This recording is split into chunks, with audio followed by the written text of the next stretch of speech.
auxiliary visitor, members of the district council, members of the initial formation team, and a host of other brothers left the Institute, something we're all familiar with.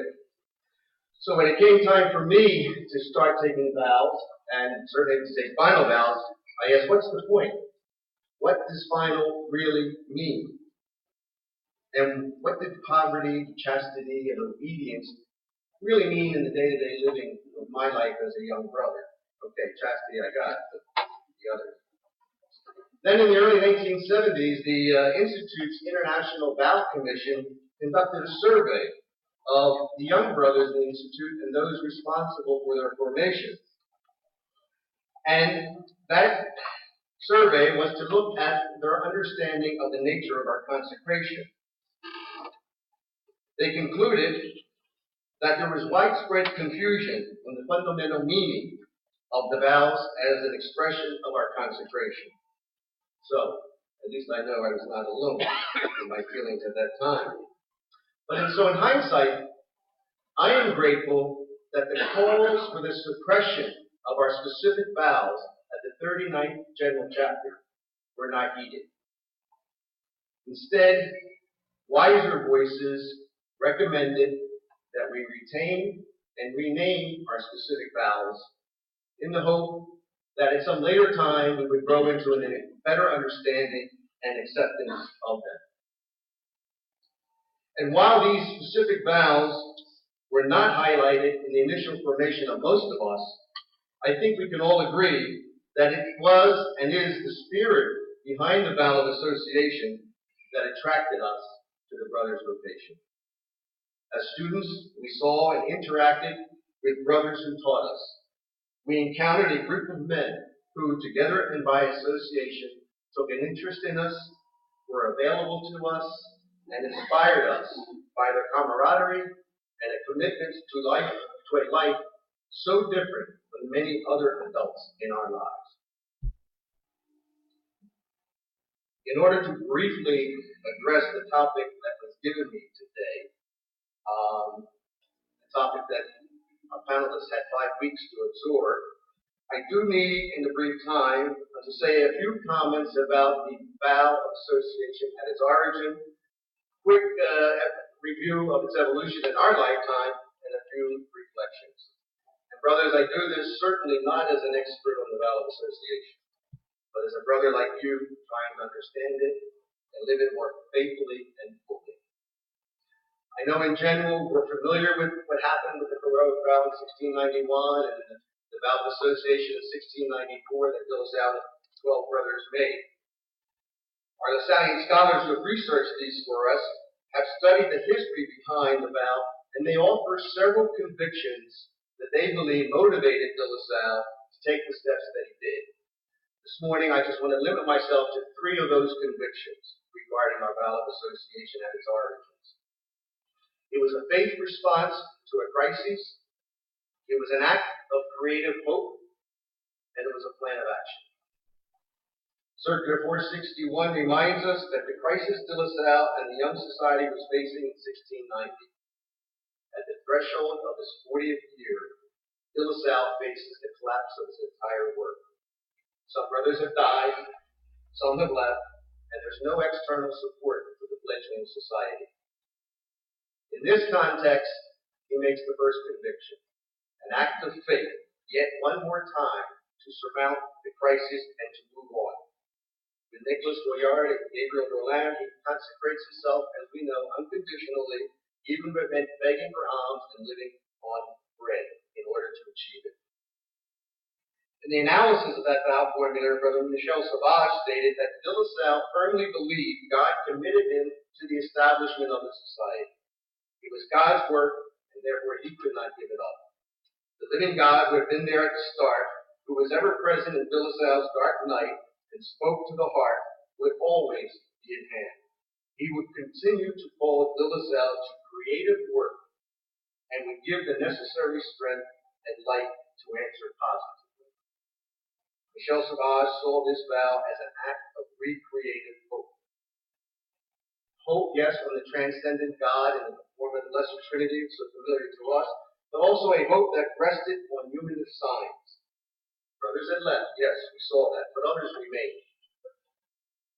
How could De La Salle abandon them when they had dedicated themselves to him? How could he abandon young people? How could he abandon the poor? So the vow was a relaunching of hope, not simply to ratify what the fledgling society had already accomplished, but a plan to go forward. In the midst of his trials, De La Salle's visionary dream was converting the future into a project. And Bland reminds us that the heroic vow of 1691 is part of an overall plan that included the association with the two brothers, to find a decent house near Paris for the tired and sick brothers and a place to gather for retreats and holidays, and to establish a novitiate. In a similar vein, Brother Antonio Botana writes that the heroic vow projects what is already being lived into the future. It's a prophetic gesture.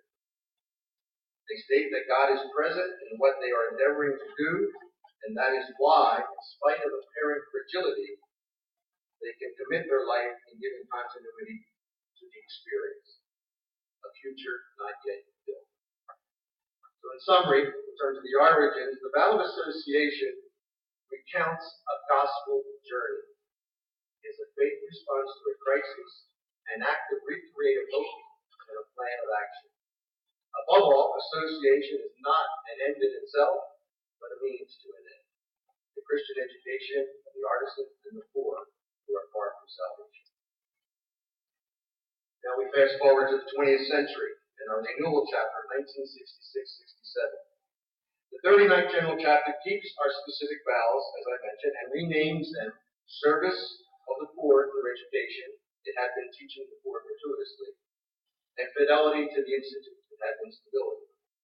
Note the word association is not part of the vow formula at that time.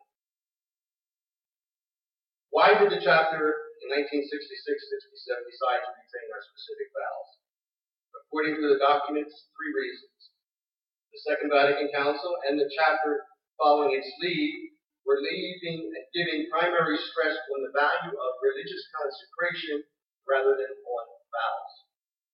The essential thing about religious life is the consecration of the whole person to God. Second, as we all know, the Council called upon religious congregations to get back to their own specific character and to exploit it more fully. And third, and I think importantly, the renewal of the specific vows both reminds us and emphasizes the community dimension of our religious consecration. But we all know a few short years later, after that chapter, many dispensations were coming forth. So the visitors and the General Council and Superior General at their 1971 intercapitular meeting recommended the creation of a commission to study commitment to religious life and the meaning of our vows at that time. The most radical recommendation this commission would make for consideration by the 1976 General Chapter was that the vow of association be the only vow by the brothers. According to Brother Luke Sam, this was not meant to be a rejection of traditional vows. Rather, the commission believed a single vow of association would be to translate the dynamism implicit in the lifetime goals of the brother.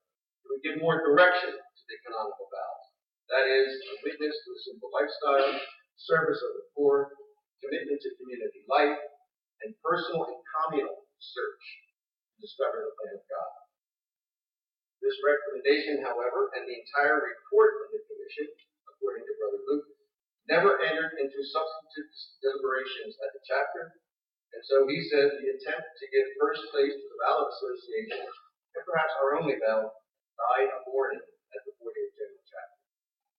But shortly after that chapter, the Superior General and the General Council wrote a circular, Circular 406, on our consecrated life.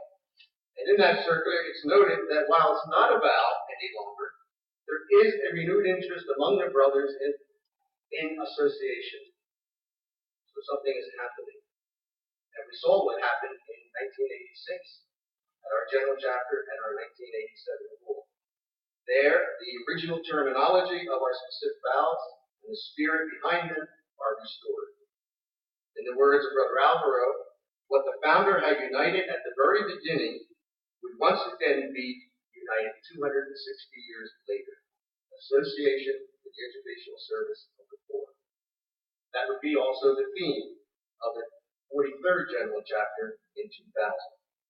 And then, of course, most recently, as you know, Brother John Johnston, former Superior General, made an intervention at the 44th General Chapter to restore the vow of association at the center of our consecration. In Brother John's words, the opening paragraph of our vow formula expresses the act of our total consecration to the Blessed Trinity. It says everything that needs to be said. The following paragraph, according to Brother John, makes more explicit the meaning of our total consecration. In the second paragraph, we state the purpose of our consecration: to unite ourselves, association, and remain in society, stability. And then further, why? Wherefore? For the mission that's been entrusted to us. The mission of education to the poor and the working class and the young people entrusted to our care. Brothers, very briefly, I need to say something too in terms of how this vow of association is linked to our vow of stability. Again, the 39th General Chapter kept the vow of stability, responding to those who sought to suppress it. They say, this vow appears useless only because it is being emptied of its true and very rich spiritual meaning. It has been understood as a static sort of fidelity bound up with a fixed period of time, 1 or 3 years, for example. But this vow can be understood as having a dynamic value, as an act of confidence in God, confidence in the Institute, and confidence in the brothers. Something that will stir up initiative, promote the gift of self, and be a support in times of trouble.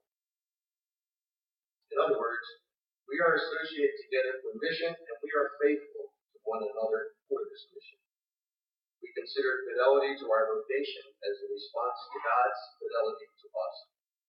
As one author stated, fidelity is submission to the ongoing process of conversion. Or as we state in our rule, we are ready to respond to the successive calls of God in the various stages of our life. Both Brother Jose Pablo in the past and more recently Brother Alvaro have encouraged us to understand the vow of stability in relationship to persons and not abstract principles. It is to living beings, Brother Jose said, being whom we love with a heart of flesh and whom we will not abandon, just as a father will not abandon his own. Or as Brother Alvaro said, we are faithful to persons, in particular to the young who are poor and for whom we came into existence. It is for them that we begin anew, that we recover strength, that we look ahead, and that we promote new projects. So, brothers, very quickly and briefly, that's an overview of the vow as we understand it. What about today? What are we recovering by giving first place to the vow of association? Certainly giving priority to our educational service of the poor, that is so fundamental to the mission of our institute. That was the position of the delegates at the 39th General Chapter when the vow was renewed and renamed. That position was further emphasized at the 43rd General Chapter, where association for the educational service of the poor was identified as the LaSallian response to the challenges of the 21st century. In addition to acknowledging that we associate not as an end in itself, but for the mission, I see at least 3 gifts that I want to mention this morning regarding the centrality of the vow of association and what it means for me. First, LaSalle's own gospel journey. We have been blessed by LaSallian research of the past half-century that has enriched our knowledge of LaSalle's own personal itinerary. As Circular 412, the education service of the poor and social justice, reminds us, little by little, John Baptist de LaSalle discovered poverty, be it through the schoolmasters, be it by direct contact with youth in whom he interested himself more and more while founding the schools. The consistent element present in this spiritual progression is the way in which John the Baptist established his relations with God. This was not a God who revealed his plan to him from the beginnings of the enterprise, but a God who made the journey with the founder, as Christ accompanied his disciples on the road to Emmaus. That God, as we recall, who gently and in imperceptible manner created the new identity of his servant. So for me, I think a good approach to better understanding and deepening the vow of association is to welcome it as an invitation to emulate De La Salle's own gospel journey. The vow evolved from his lived experience. So the second gift, then, is our own gospel journey. Yesterday, Bob Berger mentioned that we did not enter religious life blindly, and we're not to live it blindly. So in our own gospel journey, how has God been acting in my life? How has each successive assignment been a response to God's call in my life? As brothers, how do we read the events of our lives as gospel journeys, as De La Salle did? Has each assignment led me closer to God and living my consecration more fully as a brother of the Christian schools? Have these assignments helped me integrate the constitutive elements of our vocation and identity in my day-to-day living, consecration, mission, community? Ultimately, this is the path laid before us in our rule. Certainly, a point of the recovery of our vow of association is to bring us back to the fundamental reason for entering religious life, to follow Jesus. As Article 6 of our rule states, to acquire and live by the spirit of the Institute, the brothers find endless sustenance in studying, meditating, sharing among themselves the Word of God. They have a profound respect for the Holy Scripture, especially the Gospel, their first and principal rule. If we wish to imitate John Baptist De La Salle, we do so not by repeating the words and actions of his, but by going to the Gospel as he did. Fidelity to De La Salle is fidelity to the Gospel. Regarding this Gospel journey, Brother Alvaro, at the conclusion of the 2004 interprofessional meeting, while he was commenting on the richness of our Lasallian research this past half-century, offered this challenging remark. In the last years, we have made an extraordinary effort to return to our founding origins. However, I'm not sure that we have made the same effort to return to the Gospel. He invites us to do so. The third gift, I see, is the linkage of association to our community life. Our consecration to secure the glory of God is more than an individual commitment. We're told that the vow of association has a personal, relational, and apostolic character. Brother Alvaro reminds us of our consecration and mission revolve around our association, and that our community should be for us the primary place where association is experienced. Brother Antonio Botana wrote, "The gesture of consecration binds the person to the community to the beneficiaries of the mission, and all of these to God." As he looked back on those three original vows, association, stability, and obedience, he says each reinforces the aspect of community for mission. It names with whom one is associating and why we are associating. It promises faithfulness, and it promotes group discernment.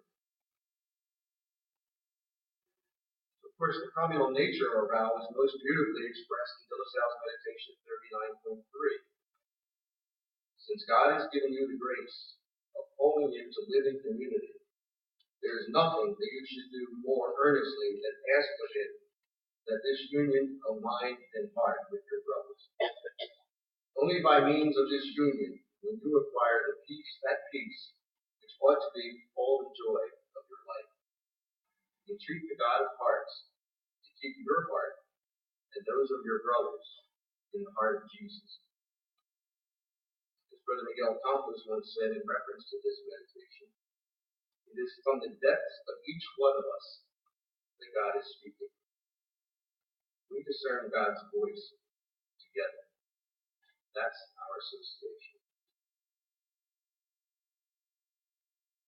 Going forward, in his book, Announcing the Gospel, 4, Michel Sauvage and Miguel Campos, tell us that the vow of association in 1691 and 1694 did not mark an absolute beginning, but gave expression to a reality which they had already long experienced with, and pointed the First Brothers and the Young Institute to a future still to be constructed. As we have seen, it was a plan of action. What is my personal plan of action today? The plan of my community, our district, region, institute. Like De La Salle and the First Brothers, is our recovery of the vow of association and the growing LaSallian Association not so much a new beginning as it is an expression of a reality that we have been living and growing into the past several decades. As we heard yesterday, we've heard many times in the past decade, we have two contrasting situations today. Diminishing number of brothers and an expanding LaSallian mission thanks to the participation of our partners. Are these problematic or providential? I see several benefits. A benefit of our diminishing numbers is we live in smaller communities, which challenge us to be more responsible for the life of the community and for one another. It was easy to get lost in the crowd when the size of the community was 20 or 30 brothers.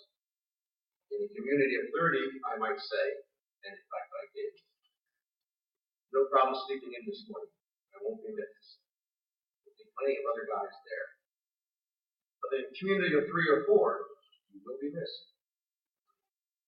Speaking to this diminishment and linking it to association, Brother Luke Somm wrote back in the 70s in the LaSallian Seminar series, perhaps the inevitable decline in numbers that lies ahead can serve to heighten the experience of personal interdependence.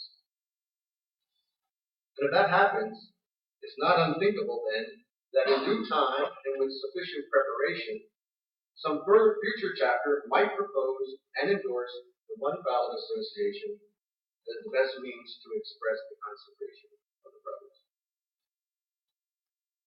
A benefit from the point of view of Brother Alvaro is seeing association as a time of grace and renewal.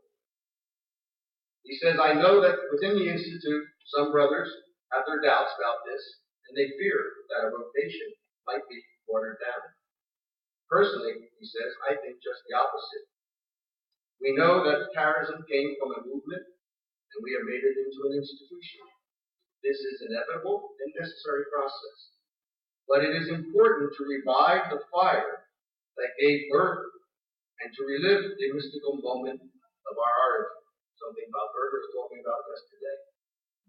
We're reviving that fire. Brother Alvaro asked, are we not living in a time of new charismatic freshness with new blood and new reading that is being done by young brothers and lay persons? Might not this new reading be an opportunity to renew our community life? Is it possible to view fragility as a benefit? At the most recent intercapitular meeting, the General Council shared with the visitors its priorities for the remaining years of our mandate. First among these is to respond to the most fragile areas of the Institute today, areas where the Institute may disappear in the next 5 or 10 years. Of course, Brother Alvaro reminded us that the entire Institute is fragile. During his visit to the Midwest and San Francisco districts last April, in response to a question about the current demographics and the fragility of the Institute, he said, brothers, fragility is our patrimony. Fragility is our patrimony. In 1691 and 1694, the vows of association were a response to the Institute's original fragility. Finally, I believe that it's beneficial to see the giving of first place of the vow of association from the point of view of the last general chapter's two main priorities, our interior life and our community life.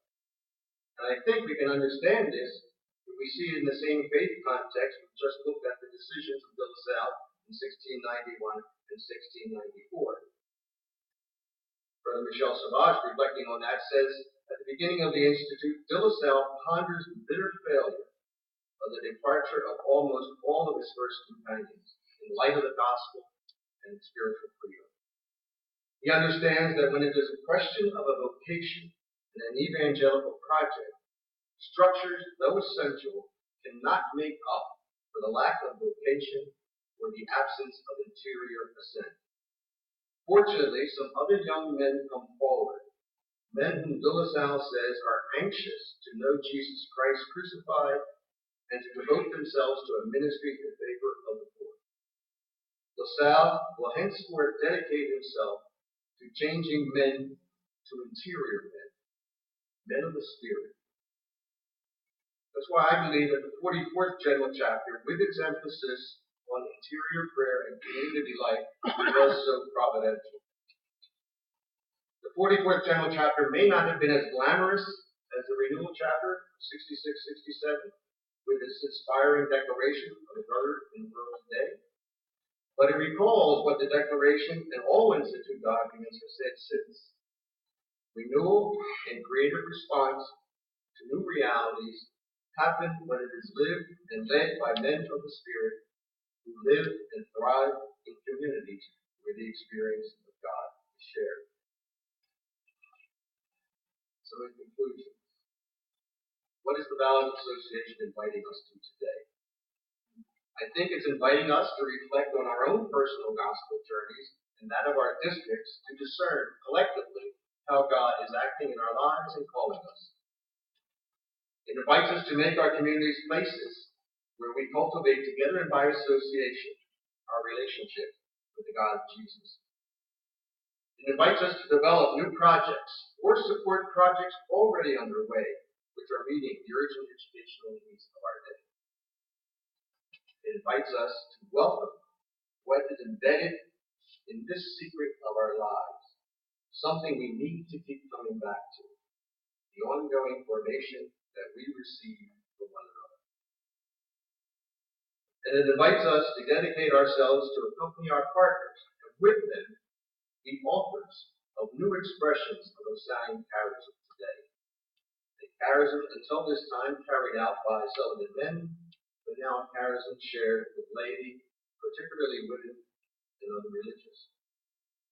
And it invites us to serve as spiritual guides or spiritual companions, as Peter Francis Brada tells us, of the new ecclesial reality of the ministry of the non-ordained. Brothers, I'm sorry that was too fast and too much, so I'd like to end with Brother Tim Caldwell, visitor of New Orleans Santa Fe, who has the gift of reducing complexities to simpler formula.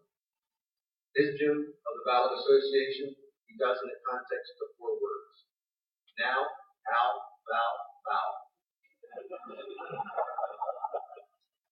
Now, what is happening now? What's happening in the lives of the young people before us? What's happening in our world of education? How? How is God present in what is happening? How do we read the signs of the times? Thou? What do we need to do to transform the situation? And thou? Always remember that it is God's word. We are only God's instruments. Thank you, brothers.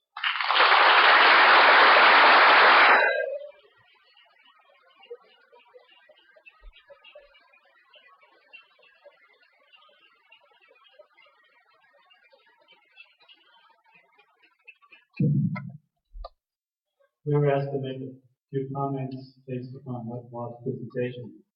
My first thought is the important thing where he said association is not an end, but a means to an end.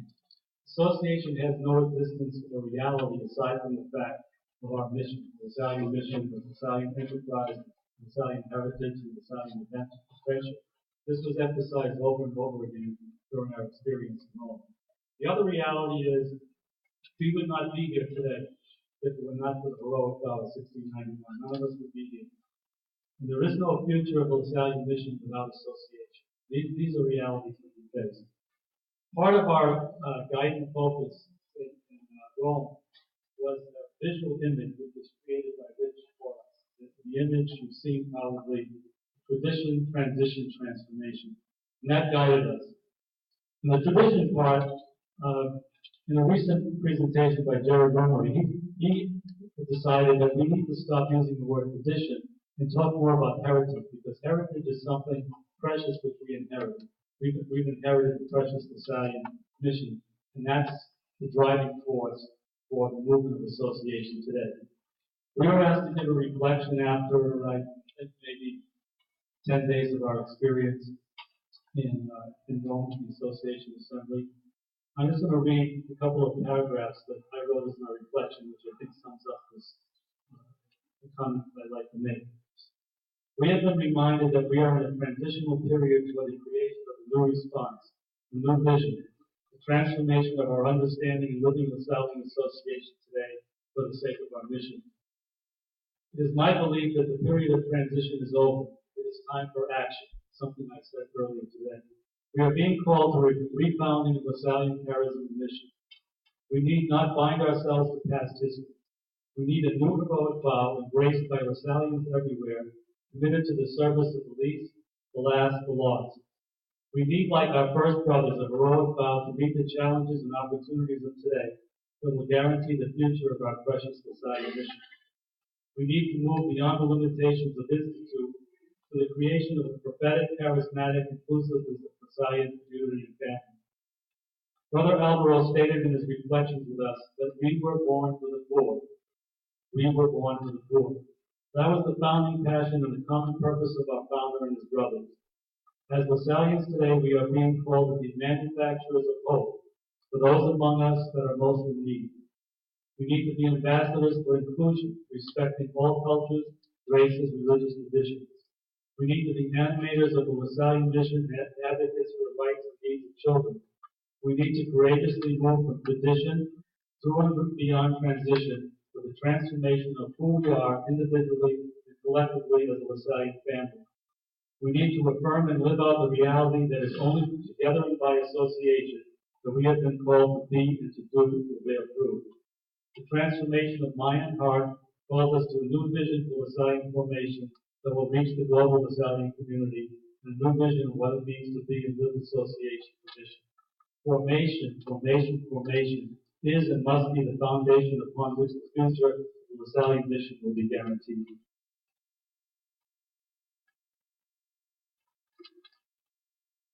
While I was listening to you,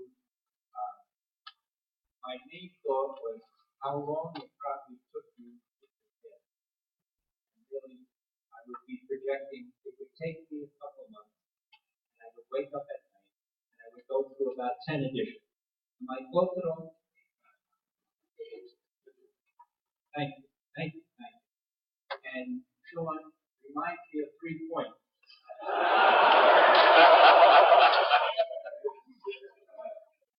A time frame, a relationship, and a role. The time frame is very clear to me, and there's no sense in talking a lot about it. It's the future. The future.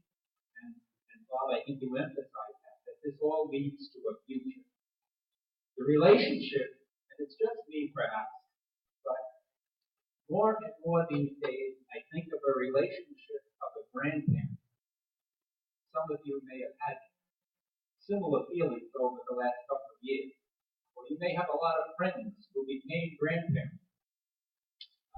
The grandparent is a really special role, I think, for me anyway. And it's probably because I didn't have a good one. I had a really poor one that wasn't very friendly and was nasty. But I think it's special. And it's special because it's fragile and vulnerable. There's a question of mortality that comes up more and more and more as you think more and more about being a grandparent. There are issues of anger and grief and loss and generativity that we need to unravel in ourselves and get to shake hands with. But then there's a freedom. There's a freedom. You're free from positional power generally, and you have to develop other power in your life. And there's time and money. And so you have plenty of resources when you move into a grandparent role. And probably many other things that you know better than I do, or that you realize or you see in your friends that are. The that role leads into that relationship leads into a role that I would call prophet, the being a prophet. And I would just say the three things to me that make sense in being a prophet is to criticize, is to catechize, and is to energize. And for me, I try to make a rule for myself that I can't do any one of them unless I do all three at the same time. So I'm sure we all know people who criticize but never energize. No good. Nobody pays attention to them. The only people that get paid attention to as prophets, and I think this is true back into the Old Testament, but I don't really know, but I think it's true, is the ones who criticize, catechize, and energize. And if I can do that for myself, if I can move into that kind of a role in life, then I am going to embrace the whole Italian community across the world.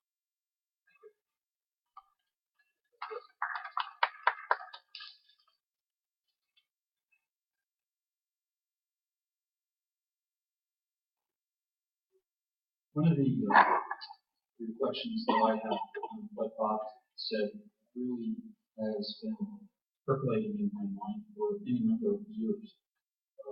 He made a reference to the declining size of individual communities throughout the Institute.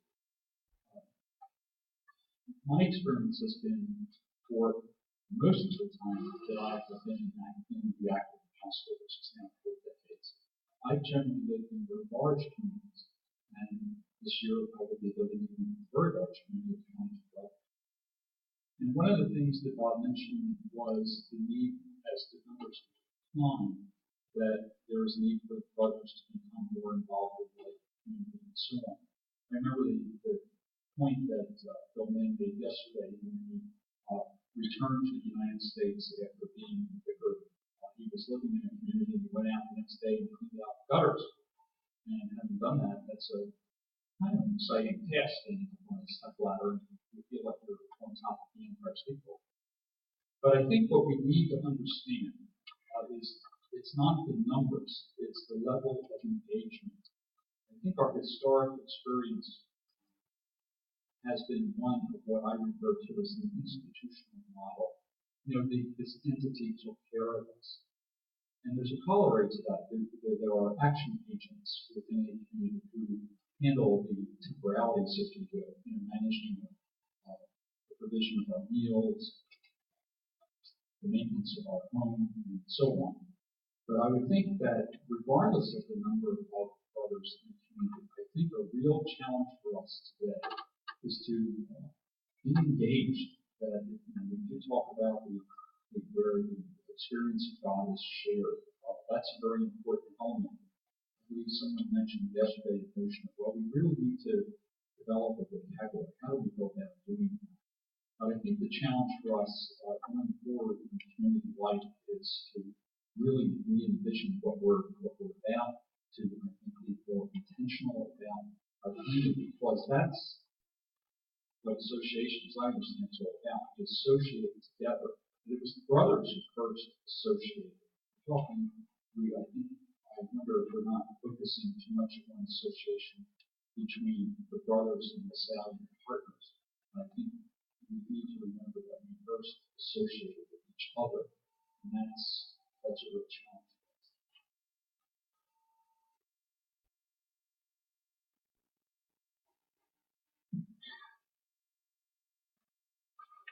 I appreciate everything I said this morning, but particularly when he made reference to St. Sal's founder's initial gospel journey in his early years.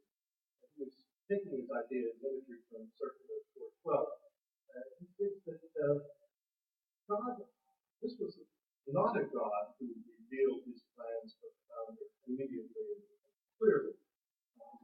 Right from the beginnings of the enterprise, St. LaSalle walked with God.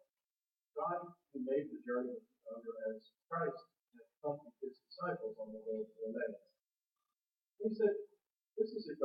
gently and in an imperceptible manner created a new identity of the servant. This is something that we've heard a great deal in the SEAL program, in the historical component, and it's something I really hear. I tend to live in a era now in the present that struggle with the 21st century. What is the role of the brother? What's that? Where's the life today? And I certainly hear this from the young men that I work with as we talk about association. Where do I live? What is my role? It's good that we hear this in a historical context. It's nothing new. Others have gone through this before.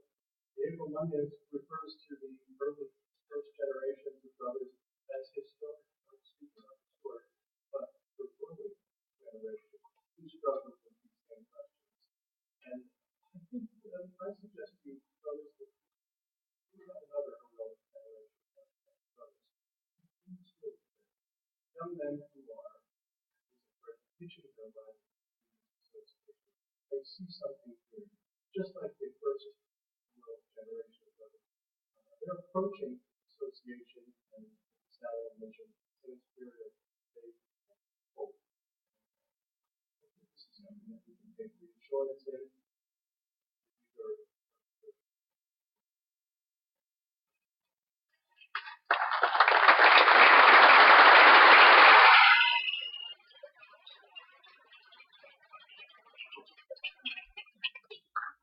Thank you, Bob, and our panel up here. That ends our session now, and I just want to remind you that the Emmaus Walk is on the schedule as you head over to the Treetops Cafe. We gather back here at 4 o'clock with Brother Michael French. And a reminder too that the senior brothers will have their meeting at 1 o'clock with Brother Stephen Oler at St. Basil's. So enjoy your Emmaus Walk. We'll see you at Treetops.